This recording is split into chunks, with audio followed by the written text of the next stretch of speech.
Mind vault audio book में आपका स्वागत है।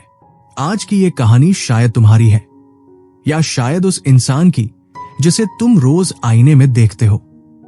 कबीर अपनी बालकनी में बैठा हुआ चाय का कप पकड़े हुए था, पर उसका ध्यान चाय के स्वाद पर नहीं, बल्कि उस खालीपन पर था जो पिछले कुछ हफ्तों से उसके सीने में घर कर गया था।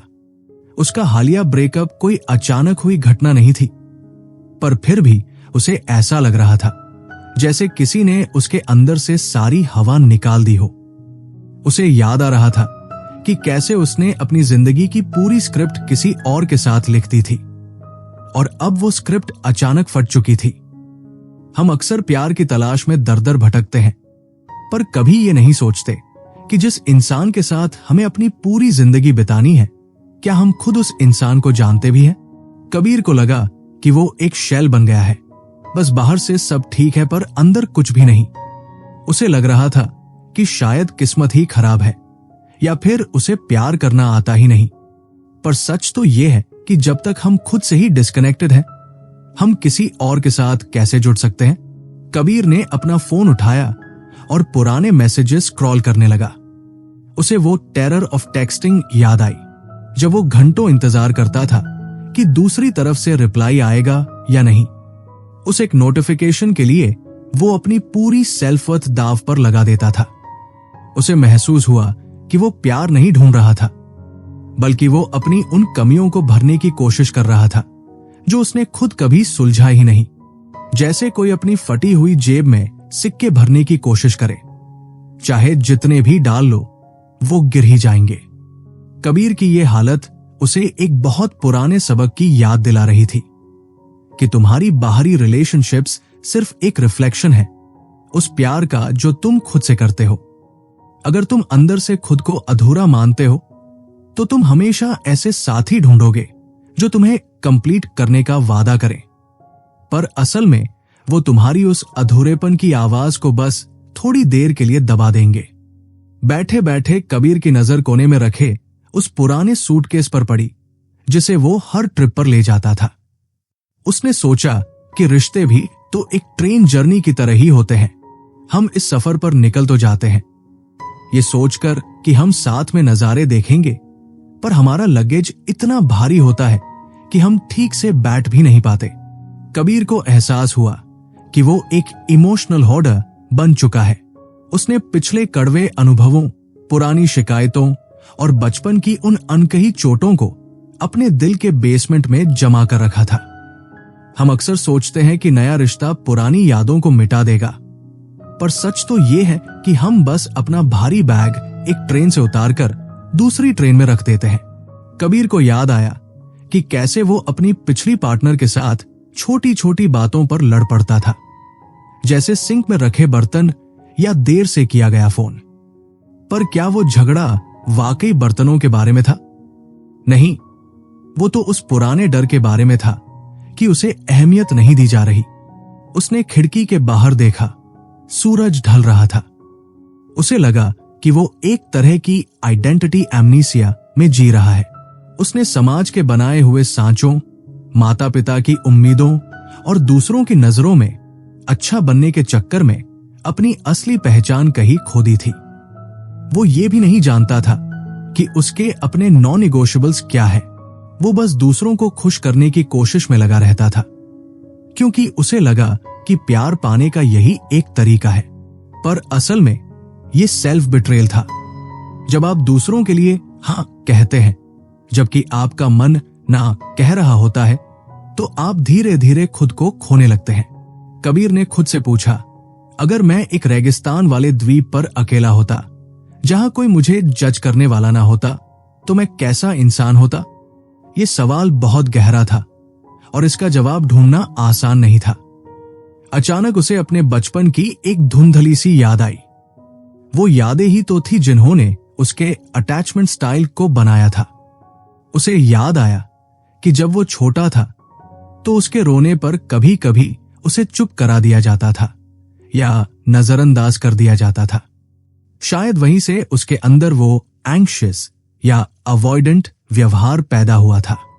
हम बड़े तो हो जाते हैं, पर हमारे अंदर का वो छोटा बच्चा अभी भी वही पुराने घाव लेकर घूम रहा होता है। कबीर को समझ आया कि जब तक वो अपने इन डीमंस का सामना नहीं करेगा, वो हर नए इंसान में वही पुरानी परछाइयां ढूंढता रहेगा। उसे लगा कि ये ब्रेकअप असल में उसके लिए एक वेकअप कॉल था, ताकि वो अपने अंदर के उस अंधेरे कोने में बैठकर खुद को फिर से तलाश सके। प्यार कोई ऐसी चीज नहीं है जो आपको बाहर से मिलती है, ये तो एक इंटरनल एक्सपीरियंस है। कबीर ने गहराई से सांस ली।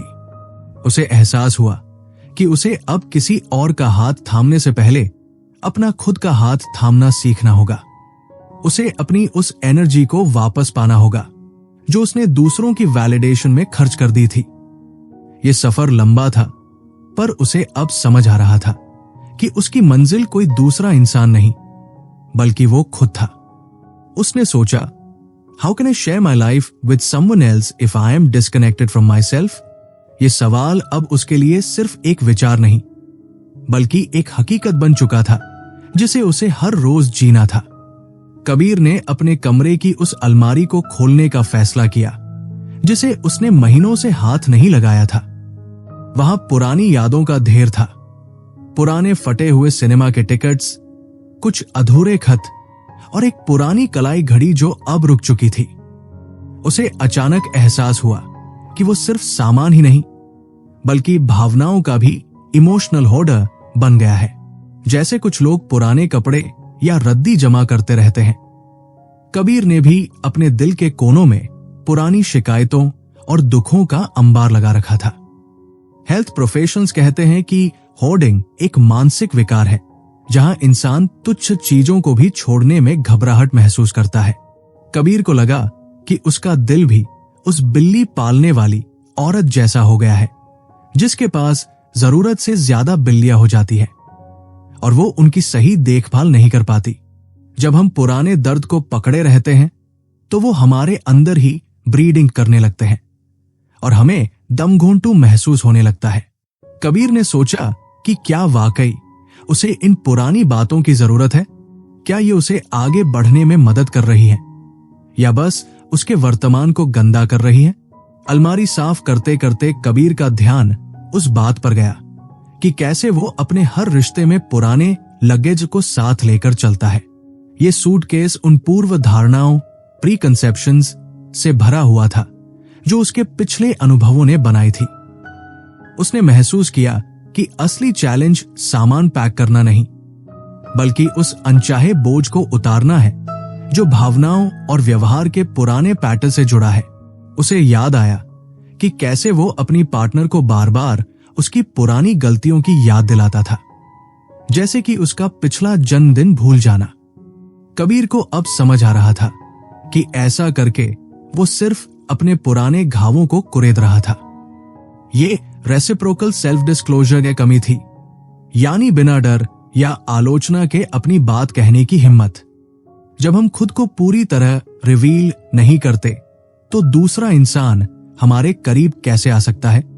कबीर ने एक गहरी सांस ली और तय किया कि वो अब अपनी जिंदगी के जहाज से वो भारी लंगर, एंकर उठाएगा जो उसे अतीत में बांधे हुए है।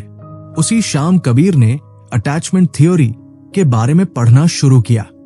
उसे पता चला कि ये कॉन्सेप्ट 1970 के दशक में जॉन बॉल्बी और मैरी एंसवर्थ ने दिया था।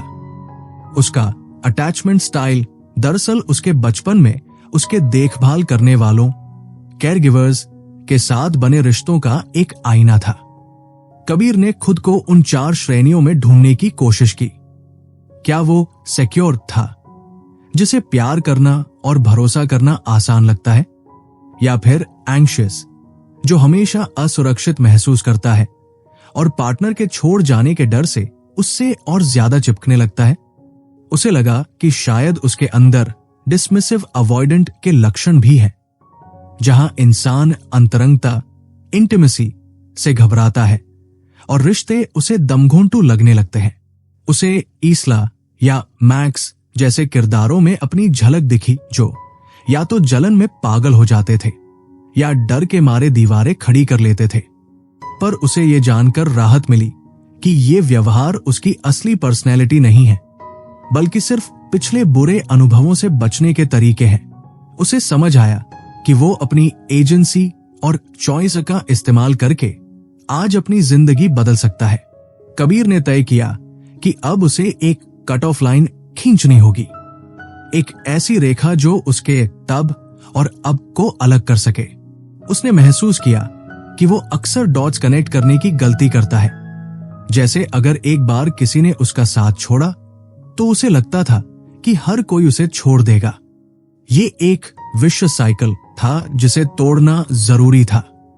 उसने डॉक्टर जिल बोल्टे टेलर की उस बात को याद किया कि किसी भी भावना को शरीर से गुजरने में सिर्फ 90 सेकंड से कम का समय लगता है। अगर हम उन 90 सेकंड्स में उन भावनाओं को बिना जज किए सिर्फ महसूस कर ले तो उनका असर कम हो जाता है। कबीर ने अपनी आंखें बंद की और अपनी उस घबराहट को महसूस किया। उसने गहरी सांस ली और खुद से कहा कि ये सिर्फ एक भावना है, ये मैं नहीं हूं। जैसे ही उसने अपनी मुट्ठी ढीली की, उसे लगा कि वो पुराना डर धीरे धीरे धुंधला हो रहा है। अपने दिल को एक पवित्र जगह, सेक्रेट स्पेस मानते हुए कबीर ने सोचा कि इसके अंदर क्या क्या जमा है। जब हमारा दिल पुरानी कड़वाहट से भर जाता है तो प्यार का प्रवाह, फ्लो रुक जाता है, बिल्कुल वैसे ही जैसे एक ब्लॉक हो चुकी आर्टरी में खून का बहाव रुक जाता है। कबीर ने महसूस किया कि वो अक्सर अपने हेड स्पेस में खोया रहता है। वो अंदरूनी आवाज जो हमेशा पुराने किस्से सुनाती रहती है और उसे डराती रहती है। उसने फैसला किया कि वो अब अपने हार्ट स्पेस में रहना शुरू करेगा, जहां दया और करुणा बसती है। उसने योग की मत्स्यासन, फिश पोज मुद्रा करने की कोशिश की ताकि वो अपने सीने को खोल सके और अपने हार्ट सेंटर में सांस भर सके। प्राचीन दर्शन में भी दिल को हमारे जीवन का केंद्र और ब्रह्मांडीय ऊर्जा से जुड़ने की जगह माना गया है। कबीर ने अपनी डायरी उठाई और उनकी इनसाइट्स को लिखना शुरू किया जो उसे आज समझ आई थी। उसने लिखा कि अतीत को छोड़ना ही भविष्य की खुशी की चाबी है। अगर वो भावनाओं को जमा होर्डिंग करता रहेगा तो नई और सकारात्मक भावनाओं के लिए जगह ही नहीं बचेगी। उसने खुद से वादा किया कि वो अपनी ऑथेंटिक सेल्फ को फिर से खोजेगा ताकि वो बिना डरे और बिना किसी शर्त के प्यार दे सके। उसे एहसास हुआ कि प्यार सिर्फ एक भावना नहीं बल्कि एक अभ्यास, प्रैक्टिस है। अब कबीर उस खालीपन से डरा हुआ नहीं था, बल्कि वो उस स्पेस को भरने के लिए तैयार था, पर इस बार बोझ से नहीं बल्कि रोशनी से। उसे समझ आ गया था कि उसे खुद को होल बनाना है ताकि वो किसी और के पास जाकर अपनी कमियां न ढूंढे। कबीर का यह सफर अब एक नई गहराई की तरफ बढ़ रहा था, जहां उसे प्यार के उन नियमों को समझना था जो किसी किताब में नहीं बल्कि उसके अपने अनुभवों में छिपे थे। कबीर एक कैफे में बैठा हुआ कोने वाली टेबल पर लोगों को देख रहा था और सोच रहा था कि आखिर हम किसी की तरफ खींचे क्यों चले जाते हैं। उसे याद आया कि वो हमेशा एक खास टाइप की लड़कियों की तरफ आकर्षित होता था, जैसे कि कोई 6 फुट लंबा लड़का या सुडौल शरीर वाली लड़की। पर क्या यह आकर्षण वाकई काफी था? उसने महसूस किया कि एक मुस्कुराता हुआ चेहरा या अच्छी कदकाठी शुरू में तो अच्छी लग सकती है, पर इसका समझदारी, वफादारी या विकास, एवोल्यूशन से कोई लेना देना नहीं होता। असल में कई बार जिसे हम सोना समझते हैं वो सिर्फ एक फ्लैश इन द पैन निकलता है। जैसे कैलिफोर्निया गोल्ड रश के समय लोग चमकदार चीज को सोना समझ बैठते थे, पर बाद में पता चलता था कि वो तो बेकार है। कबीर को एहसास हुआ कि जब हमारा फोकस सिर्फ बाहरी रूप, फॉर्म एंड अपीयरेंसेस पर होता है तो हमारा प्यार कभी गहरा नहीं हो पाता। उसने अपनी कॉफी का घूंट भरा और सोचने लगा कि ये अट्रैक्शन भी कितने तरह का होता है। उसने समझा कि सिर्फ यौन आकर्षण, सेक्सुअल अट्रैक्शन ही सब कुछ नहीं है, जो अक्सर फेरोमोन्स और गंधहीन हार्मोन्स की वजह से होता है, जो हमारी नाक के जरिए दिमाग को मैसेज भेजते हैं। इसके अलावा शारीरिक आकर्षण, फिजिकल अट्रैक्शन भी होता है, जहां हम सिर्फ एक सुकून भरी झप्पी या स्पर्श चाहते हैं। फिर होता है रोमांटिक आकर्षण, रोमांटिक अट्रैक्शन, जहां हम किसी के साथ वक्त बिताना चाहते हैं। और बौद्धिक आकर्षण, इंटेलेक्चुअल अट्रैक्शन, जहां हमें किसी की सोच और बातों से प्यार हो जाता है। कबीर को याद आया कि कुछ लोग उसे इंस्टाग्राम पर बड़े एस्थेटिक लगते थे, पर क्या वो उनके साथ जिंदगी बिता सकता था? उसने महसूस किया कि सबसे दुर्लभ है आध्यात्मिक आकर्षण, स्पिरिचुअल अट्रैक्शन, जहां आपको लगता है कि आप उस इंसान को सदियों से जानते हैं, जैसे कि वो आपकी जिंदगी के ऑर्बिट में ही घूम रहा हो। कबीर ने अपना फोन टेबल पर रखा और उसे वो टेरर ऑफ टेक्सटिंग याद आई, जिसने उसे कई बार बेचैन किया था। उसे याद आया कि कैसे वो जानबूझकर रिप्लाई करने में देरी करता था, ताकि वो हार्ड टू गेट लग सके और अपनी डिमांड बढ़ा सके। पर उसे अब समझ आ रहा था कि ये सिर्फ एक गेम है, जिसमें आखिर में दोनों हार जाते हैं। स्वस्थ रिश्तों में ऐसे सोचे समझे गेम नहीं होते। वहां बातचीत बहुत नेचुरल होती है। अगर आप खुद को कम मानकर किसी को खुश करने की कोशिश, पीपल प्लीजिंग करते हैं, तो आप अपनी सेल्फ एस्टीम को नुकसान पहुंचा रहे होते हैं। कबीर को लगा कि उसने कई बार दूसरों की खामोश प्रतिक्रिया को अपनी सेल्फ वर्थ से जोड़ लिया था। जैसे कि अगर किसी ने रिप्लाई नहीं किया तो मुझ में ही कुछ कमी है। पर हकीकत तो यह है कि आपको किसी के सामने हाथ फैलाने की जरूरत नहीं है, क्योंकि असली प्यार आपकी अपनी आंतरिक ऊर्जा से शुरू होता है। उसे न्यूटन का गुरुत्वाकर्षण का नियम, लॉ ऑफ यूनिवर्सल ग्रेविटेशन, याद आया, जो कहता है कि दो चीजें जितनी करीब होती है, खिंचाव उतना ही ज्यादा होता है। कबीर ने सोचा कि इंसानी रिश्तों में भी यही होता है। जितना वक्त हम साथ बिताते हैं, बॉन्ड उतना ही मजबूत होता है। पर अगर एक भी इंसान पीछे हट जाए तो वो खिंचाव, एंट्रोपी कमजोर पड़ जाता है। उसने ये भी महसूस किया कि लाइक अट्रैक्ट्स लाइक के सिद्धांत के हिसाब से हम जैसी ऊर्जा या वाइब्स दुनिया को देते हैं, वैसी ही हमें वापस मिलती है। इसलिए कबीर ने अब फॉलिंग इन लव के बजाय राइजिंग इन लव शब्द को अपनाना चाहा, जहां दो लोग साथ मिलकर अपनी क्षमताओं के नए आसमान छूते हैं। बाहर सड़क पर गुजरती भीड़ को देखते हुए कबीर को ज़िगमुंड बाउमन की लिक्विड लव की बात याद आई। आज के जमाने में रिश्ते डिस्पोजेबल यानी डिस्पोजेबल कप की तरह हो गए हैं। जरा सी दिक्कत हुई नहीं कि हम उसे छोड़कर अगले की तलाश में निकल जाते हैं। हम प्यार और सेक्स को एक ऑनलाइन शॉपिंग कार्ट की वस्तु समझने लगे हैं, जहां हमें बस वैरायटी और नॉवेल्टी चाहिए। कबीर को एहसास हुआ कि वो भी इसी लिक्विड मॉडर्निटी का शिकार था, जहां वो आजादी भी चाहता था और सुरक्षा भी, पर किसी भी चीज में गहराई तक नहीं जाना चाहता था। सोशल मीडिया पर लाइक्स की गिनती से अपनी जिंदगी की कीमत आंकना उसे अब एक बेवकूफी लग रही थी। उसने अपने पिछले रिश्तों के डायनामिक्स का विश्लेषण किया। क्या वो एक्टिव वर्सेस पैसिव रिश्ते में था, जहां सारा बोझ वो खुद उठा रहा था और पार्टनर बस साथ चल रहा था, या फिर कॉम्पीट वर्सेस कंट्रोल, जहां हर बात पर बहस जीतना और खुद को सही साबित करना ही मकसद बन गया था?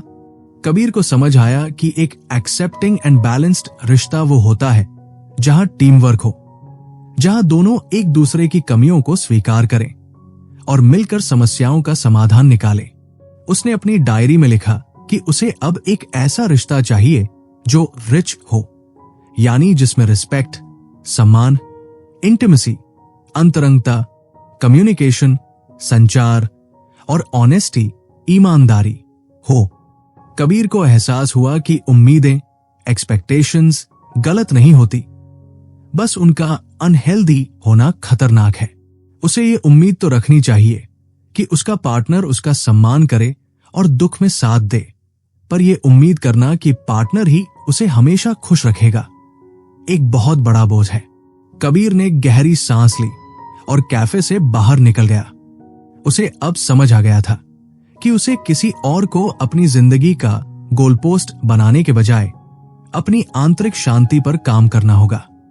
यह एहसास उसे बहुत हल्का महसूस करा रहा था, जैसे उसने सालों पुराना कोई बोझ उतार दिया हो। अब तक कबीर को लगा था कि उसने अपनी अंदरूनी सफाई कर ली है, पर उसे क्या पता था कि असली परीक्षा तो तब होती है जब कोई दूसरा इंसान आपके करीब आता है। सेल्फ वर्क करना एक बंद कमरे में वर्कआउट करने जैसा है, आसान और सुरक्षित, जहां कोई आपको जज करने वाला नहीं होता। असली चैलेंज तो तब आता है जब आप मैदान में उतरते हो और जिंदगी आपको एक ऐसे मोड़ पर खड़ा कर देती है जहां आपके पुराने डीमंस फिर से सिर उठाने लगते हैं। कबीर की मुलाकात सयानी से हुई, जो एक आर्किटेक्ट थी और जिसकी हंसी में वो सुकून था जिसे कबीर अरसे से ढूंढ रहा था। उनके बीच सब कुछ बहुत स्मूथ चल रहा था, जिसे हम अक्सर हनीमून फेज कहते हैं, जहां सामने वाले की हर गलती भी प्यारी लगती है। पर कबीर को याद था कि ये वही वक्त है जब हम अपनी बेस्ट वर्जन की मुखौटा पहनकर घूमते हैं, जबकि असलियत तो परतों के नीचे छिपी होती है। एक रोज जब सयानी ने किसी बात पर अपनी असहमति जाहिर की, तो कबीर को अचानक महसूस हुआ कि उसके अंदर एक पुरानी चिड़चिड़ाहट जाग रही है। उसे लगा जैसे कोई उसकी अथॉरिटी को चुनौती दे रहा है। पुराने कबीर का अंदाजा होता कि वो या तो चुप हो जाता, जिसे हम साइलेंट ट्रीटमेंट कहते हैं, या फिर अपनी बात मनवाने के लिए आवाज ऊंची कर देता। पर इस बार उसने एक पल के लिए रुकने का फैसला किया। उसने महसूस किया कि सयानी का लहजा खराब नहीं था, बल्कि कबीर का अपना ईगो उसे उकसा रहा था। ये वो पल था जब उसे समझ आया कि हम अक्सर सामने वाले से नहीं लड़ रहे होते, बल्कि हम अपनी ही उन असुरक्षाओं, इनसिक्योरिटीज से लड़ रहे होते हैं जिन्हें हमने अभी तक सुलझाया नहीं है। उसे एहसास हुआ कि सयानी के शब्द सिर्फ एक ट्रिगर थे, असली बारूद तो उसके अपने अंदर पहले से भरा हुआ था। कबीर ने सोचा कि एक स्वस्थ रिश्ते के लिए कुछ नियम होने बहुत जरूरी है, पर वो नियम किसी कागज पर लिखे हुए डॉस एंड डोंट्स नहीं, बल्कि व्यवहार की वो समझ होनी चाहिए जो दोनों को सुरक्षित महसूस कराए। उसने खुद को याद दिलाया कि सयानी उसकी प्रॉपर्टी नहीं है, बल्कि एक स्वतंत्र इंसान है जिसकी अपनी एक अलग दुनिया है। अक्सर हम प्यार में इतने अंधे हो जाते हैं कि हम पार्टनर को अपनी एक्सटेंशन मानने लगते हैं और चाहते हैं कि वो बिल्कुल वैसा ही सोचे जैसा हम सोचते हैं। पर कबीर ने सीखा कि असली खूबसूरती तो उस डाइवर्सिटी में है। उसने फैसला किया कि वो सयानी की बातों को पर्सनली लेने के बजाय उन्हें समझने की कोशिश करेगा। उसने लिसनिंग टू अंडरस्टैंड का अभ्यास शुरू किया, न कि लिसनिंग टू रिस्पॉन्ड का। भाई, तुम समझ रहे हो ना? जब हम सिर्फ जवाब देने के लिए सुनते हैं तो हम सामने वाले की बात का सार ही खो देते हैं। उनके बीच एक शाम बहस हुई, वही छोटी सी बात कि वीकेंड पर कहाँ जाना है। पुराने कबीर के लिए ये पावर स्ट्रगल बन जाता, पर इस बार उसने अपनी वल्नरेबिलिटी को एक हथियार की तरह नहीं, बल्कि एक सेतु की तरह इस्तेमाल किया। उसने ईमानदारी से कहा, सयानी, जब तुम बिना पूछे प्लान बना लेती हो तो मुझे ऐसा महसूस होता है जैसे मेरी राय की कोई कीमत नहीं है। यह कहना मुश्किल था क्योंकि इसमें अपनी कमजोरी दिखानी पड़ती है, पर इसका असर जादुई था। सयानी ने उसका हाथ पकड़ा और कहा, मुझे लगा तुम्हें सरप्राइज पसंद आएगा, पर अब मैं ध्यान रखूंगी। कबीर को समझ आया कि जब हम अपने डीमंस के बारे में खुलकर बात करते हैं तो वो इतने डरावने नहीं रह जाते। हम अक्सर सोचते हैं कि अपनी भावनाएं छिपाने से रिश्ता मजबूत होगा, पर सच तो ये है कि जब तक हम पारदर्शी, ट्रांसपेरेंट नहीं होंगे, रिश्ता खोखला ही रहेगा। कबीर ने गौर किया कि सयानी के भी अपने कुछ डीमंस थे। कभी कभी वो अचानक चुप हो जाती या किसी छोटी सी बात पर बहुत ज्यादा रिएक्ट कर देती। कबीर ने उसे जज करने के बजाय ये समझने की कोशिश की कि शायद ये उसका डिफेंस मैकेनिज्म है। हम सब अपनी जिंदगी में कुछ ऐसी चोटें लेकर चलते हैं जो हमें दूसरों पर भरोसा करने से रोकती है। कबीर ने सीखा कि उसे सयानी का सेवियर बनने की जरूरत नहीं है, बस उसका सपोर्ट सिस्टम बनना काफी है। उसे लगा कि प्यार का मतलब ये नहीं है कि आप दूसरे इंसान को बदल दें, बल्कि ये है कि आप उन्हें एक ऐसा सुरक्षित माहौल दें जहां वो खुद को बदल सके। जैसे एक पौधा तभी फूलता है जब उसे सही मिट्टी और धूप मिले, वैसे ही इंसान भी तभी खिलता है जब उसे बिना शर्त स्वीकार किया जाए। उसे महसूस हुआ कि हेल्दी बाउंड्रीज बनाना रिश्ते को खत्म करना नहीं, बल्कि उसे लंबी उम्र देना है। उसने सयानी को बताया कि उसे रोजाना 1 घंटा अकेले मी टाइम चाहिए होता है ताकि वो अपनी सोच को व्यवस्थित कर सके। सयानी ने इस बात का बुरा नहीं माना, बल्कि उसने भी अपनी सीमाएं साझा की। कबीर ने महसूस किया कि जब आप एक दूसरे की आजादी का सम्मान करते हैं तो आप असल में एक दूसरे के और करीब आ जाते हैं। ये बिल्कुल वैसा ही है जैसे 2 पेड़ साथ तो खड़े होते हैं, पर उनकी जड़ें अपनी अपनी जमीन में गहरी होती है। अगर वो एक दूसरे में बहुत ज्यादा उलझ जाएंगे तो शायद दोनों का दम घुट जाए। धीरे धीरे कबीर को एक और गहरा सच समझ आया कि आप किसी और को उतना ही प्यार कर सकते हैं जितना आप खुद से करते हैं। अगर आप खुद के प्रति कठोर, जजमेंटल हैं, तो आप पार्टनर के साथ भी वही करेंगे। उसने अपनी डायरी में लिखा कि रिलेशनशिप इज अ मिरर। अगर आपको शीशे में अपनी परछाई अच्छी नहीं लग रही तो शीशा तोड़ने से कुछ नहीं होगा, आपको खुद पर काम करना होगा। कबीर का सयानी के साथ ये सफर अब सिर्फ एक प्रेम कहानी नहीं रह गई थी, बल्कि ये उसके आत्मविकास की एक प्रयोगशाला बन गई थी। उसे समझ आ गया था कि एक सच्चा साथी वो नहीं है जो आपकी हर बात माने, बल्कि वो है जो आपको आपका बेस्ट वर्जन बनने के लिए प्रेरित करे, चाहे वो रास्ता कितना भी पथरीला क्यों न हो। कबीर अब उस परिपक्वता, मैच्योरिटी की ओर बढ़ रहा था जहां प्यार सिर्फ एक एहसास नहीं, बल्कि एक सचेत चुनाव, कॉन्शियस चॉइस बन गया था। सयानी के साथ बिताए उन महीनों में कबीर को एक बात समझ आ गई थी कि हम जिसे प्यार कहते हैं वो कोई मंजिल नहीं है जहां पहुंचकर आप चैन की सांस ले सके। हम अक्सर फिल्मों में देखते हैं कि हीरो हीरोइन मिल गए और कहानी खत्म, हैप्पीली एवर आफ्टर, पर असल जिंदगी वहीं से शुरू होती है। कबीर को लगने लगा था कि प्यार कोई संज्ञा, नाउन नहीं है जिसे आप बस महसूस करते हैं, बल्कि ये एक क्रिया, वर्ब है जिसे आपको हर रोज करना पड़ता है। एक शाम जब सयानी अपने ऑफिस के काम से बहुत परेशान होकर घर लौटी तो कबीर का मन हुआ कि वो उसे ढेर सारी सलाह दे डाले या उसके बॉस की बुराई शुरू कर दे, पर उसे याद आया कि प्यार का मतलब हमेशा समस्याओं को सुलझाना नहीं होता, बल्कि सिर्फ उस इंसान के लिए वहां मौजूद होना होता है। उसने चुपचाप सयानी के लिए चाय बनाई और बिना कुछ पूछे बस उसके पास बैठ गया। ये एक्शन उस वक्त हजारों शब्दों से ज्यादा कीमती था। भाई, असली बात यही है, प्यार वो नहीं है जो तुम बोलते हो, प्यार वो है जो तुम मुश्किल घड़ियों में एक दूसरे के लिए करते हो। कबीर ने गौर किया कि जब हम किसी के साथ लंबे समय तक रहते हैं तो एक वाइब्रेशन या एक वाइब सेट हो जाती है। कभी कभी कमरे में घुसते ही आपको भारीपन महसूस होता है, भले ही कोई कुछ बोल न रहा हो। उसने सीखा कि अगर उसकी अपनी ऊर्जा, एनर्जी नकारात्मक है तो वो सयानी को शांति नहीं दे सकता। उसे वो लव इज अ वाइब वाली बात अब गहराई से समझ आ रही थी। अगर आप अंदर से चिढ़े हुए हैं तो आपकी हर कोशिश, चाहे वो कितनी भी अच्छी क्यों न हो, सामने वाले को बनावटी लगेगी। कबीर ने महसूस किया कि जब वो खुद शांत और संतुलित होता है तो सयानी का तनाव भी जैसे धीरे धीरे कम होने लगता है। ये कोई जादू नहीं था, बस एक इंसान की ऊर्जा का दूसरे पर असर था।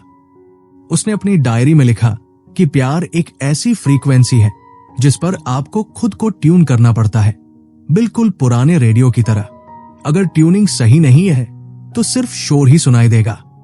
एक रात कबीर को पुरानी यादें फिर से घेरने लगी। उसने सोचा कि उसके पिछले कई रिश्ते क्यों नाकाम रहे।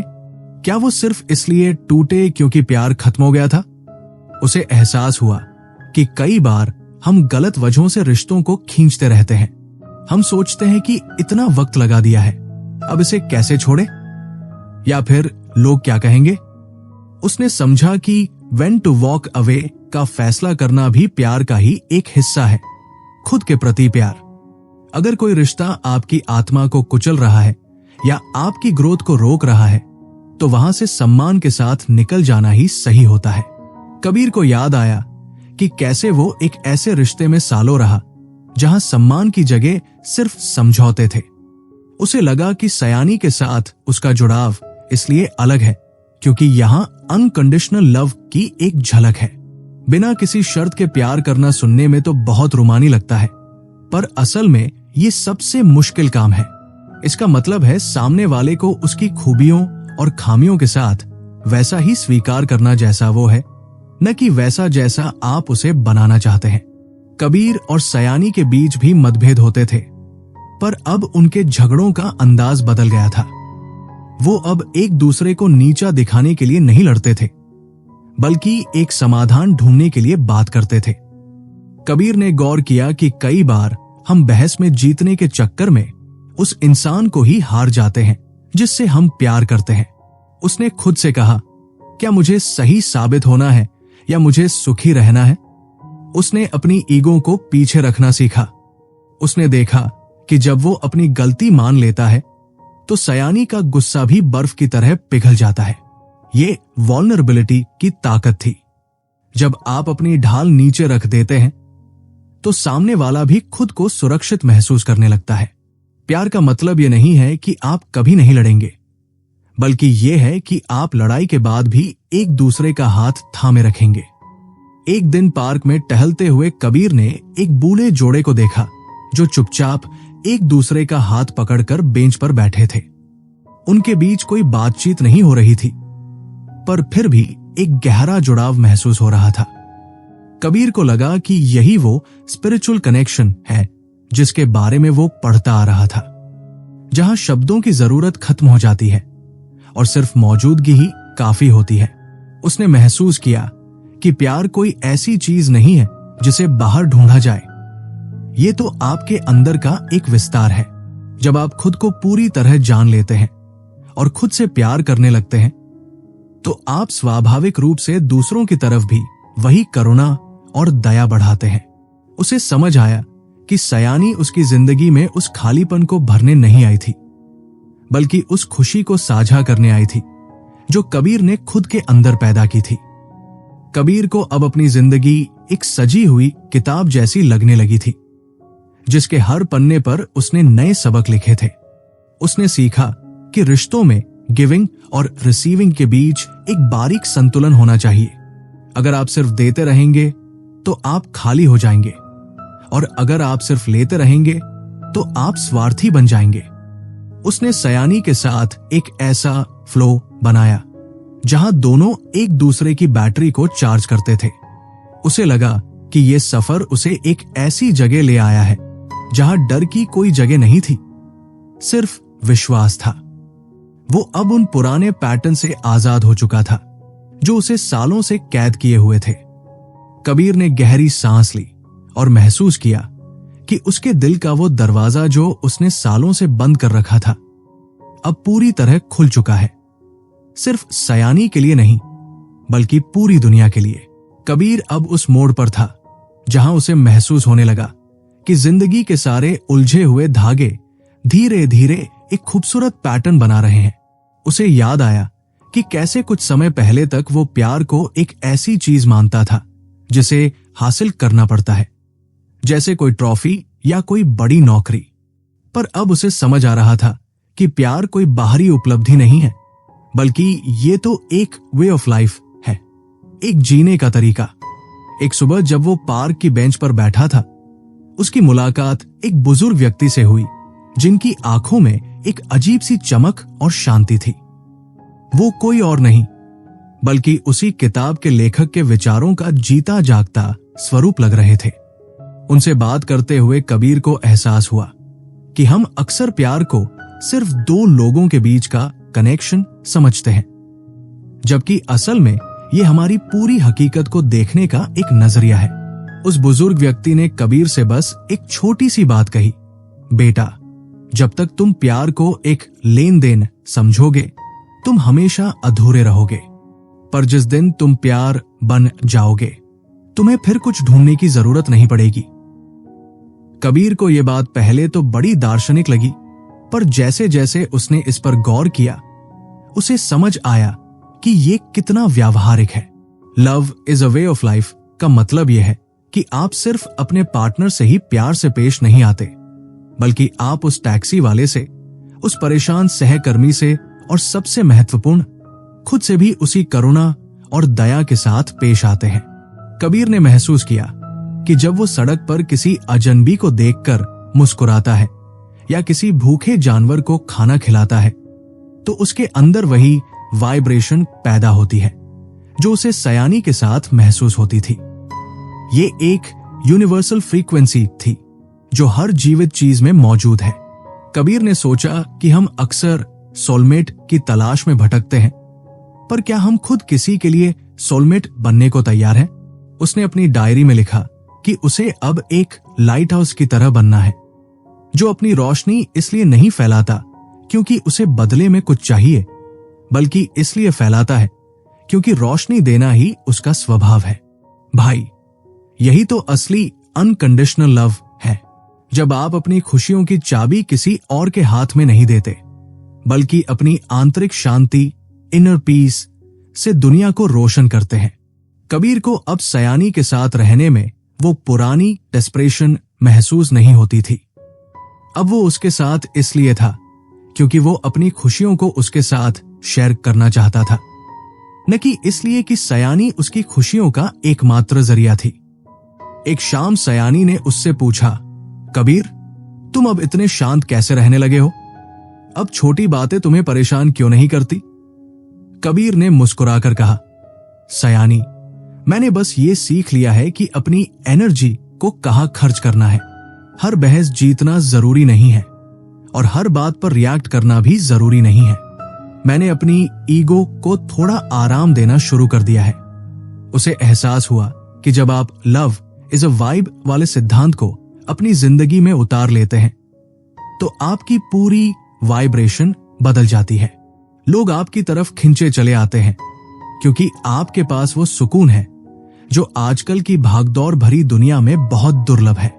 कबीर को अब समझ आया कि प्यार कोई ऐसी चीज नहीं है जो उसे मिलेगी, बल्कि प्यार तो वो स्पेस है जो वो अपने अंदर बनाता है। उसने महसूस किया कि एम्पैथी यानी सहानुभूति ही वो पुल है जो दो आत्माओं को जोड़ता है। जब वो सयानी की नजरों से दुनिया को देखने की कोशिश करता, तो उसे उसके डर और उसकी उलझने बहुत छोटी और मासूम लगती थी। उसने सीखा कि जब सामने वाला गुस्सा हो, तो इसका मतलब ये नहीं कि वो बुरा है, बल्कि इसका मतलब यह है कि वो अंदर से किसी दर्द या डर से जूझ रहा है। इस समझ ने कबीर के रिश्तों में एक ऐसी गहराई ला दी थी जो उसने पहले कभी महसूस नहीं की थी। उसे अब अपनी पिछली हार और टूटे हुए रिश्तों पर दुख नहीं था, बल्कि वो उनके प्रति कृतज्ञ, ग्रेटफुल था, क्योंकि उन्हीं चोटों ने उसे आज इस काबिल बनाया था कि वो ऑथेंटिक लव को पहचान सके। कबीर की कहानी अब उस मुकाम पर थी जहां मंजिल का डर खत्म हो गया था और सफर का आनंद शुरू हो गया था। उसे पता था कि आगे भी चुनौतियां आएंगी, सयानी के साथ कभी कभी अनबन भी होगी, पर अब उसके पास वो टूल्स थे जिनसे वो किसी भी तूफान का सामना कर सकता था। उसने अपनी आंखें बंद की और उस शांति को महसूस किया जो उसके सीने के केंद्र में बसती थी। उसे अब किसी और के वैलिडेशन की जरूरत नहीं थी, वो खुद में पूरा था।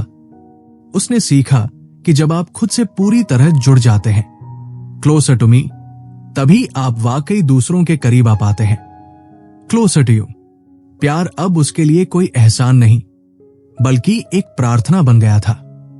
सूरज डूब रहा था और आसमान में नारंगी और बैंगनी रंगों की एक अद्भुत चादर बिछी थी। कबीर ने एक लंबी, गहरी सांस ली। उसे लगा जैसे उसकी रूह हल्की हो गई है। उसने अपनी जिंदगी की वो पुरानी फटी हुई स्क्रिप्ट फेंक दी थी और अब वो हर लम्हा एक नई, ताजा और प्यार भरी कहानी लिख रहा था। ये कोई जादुई बदलाव नहीं था, बल्कि रोजाना किए गए उन छोटे छोटे बदलावों का नतीजा था जिन्होंने उसके सोचने और जीने के ढंग को बदल दिया था। कबीर अब मुस्कुरा रहा था, एक ऐसी मुस्कान जिसमें कोई दिखावा नहीं था, सिर्फ और सिर्फ सच्चाई थी। उसे पता था कि वो जहां भी जाएगा अपने साथ वो लव वाइब लेकर जाएगा। माइंड वॉल्ट ऑडियो बुक पर कबीर का ये सफर यहां एक खूबसूरत मोड़ पर रुकता है, पर आपकी यात्रा तो अभी शुरू हुई है। याद रखना, तुम खुद में संपूर्ण हो और प्यार तुम्हारी अपनी ही परछाई है। अगर तुम अपनी आंतरिक दुनिया में रोशनी कर लोगे तो बाहर का अंधेरा अपने आप गायब हो जाएगा। खुद का ख्याल रखना और अपनी उस वाइब्रेशन को हमेशा ऊंचा रखना, क्योंकि तुम प्यार के लायक हो, हमेशा से थे और हमेशा रहोगे। अपना कीमती समय देने के लिए शुक्रिया। उम्मीद है कबीर की इस दास्तान ने तुम्हारे दिल के किसी कोने को छुआ होगा। फिर मिलेंगे किसी और कहानी और किसी और मोड़ पर। तब तक के लिए बस मुस्कुराते रहो।